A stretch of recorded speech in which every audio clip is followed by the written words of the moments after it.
পটুয়াখালীতে এবছর অনাবৃষ্টি আর খরার কারণে ক্ষতির আশঙ্কা করছেন ডাল চাষিরা। চিন্ময় কর্মকারের তথ্য ও ছবিতে ডেস্ক রিপোর্ট।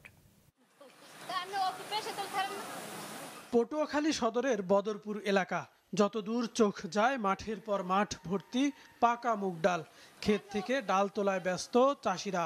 খোসা ছাড়িয়ে শুকিয়ে সংরক্ষণ করার পাশাপাশি বাজারজাত করার জন্য ডাল প্রস্তুত করছেন তারা।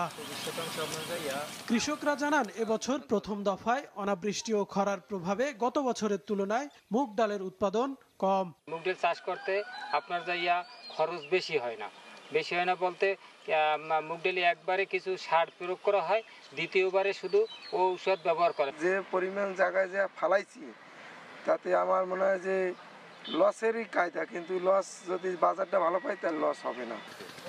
তবে অন্যান্য ফসলের তুলনায় কম খরচে লাভ বেশি হয় মুগ ডাল চাষে এখনো কৃষকের আগ্রহ বাড়ছে। এ ডালের ক্ষেত থেকে 4 বার পর্যন্ত ফসল তোলা যায়।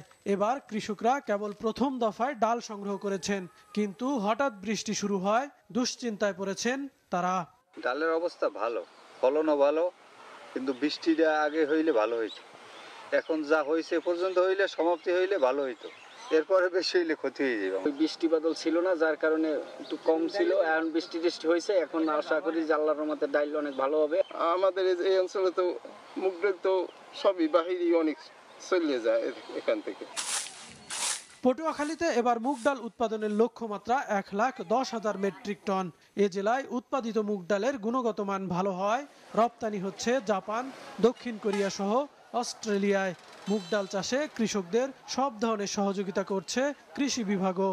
কৃষকরা এটিকে একটি লাভজনক ফসল হিসেবে আবাদ করে, এর যত্ন কম প্রয়োজন হয় এবং মাঠে এর দুই একটা পোকা মারার ওষুধ ব্যবহার করলে, পোকা নিধন ওষুধ ব্যবহার করলে আমরা এটাকে ভালো ফলন পেতে পারি।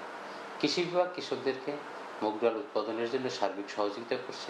এবার পটুয়াখালীতে 88,350 হেক্টর জমিতে মুগ ডালের আবাদ হয়েছে, যা গত বছরের চেয়ে 3,350 হেক্টর বেশি।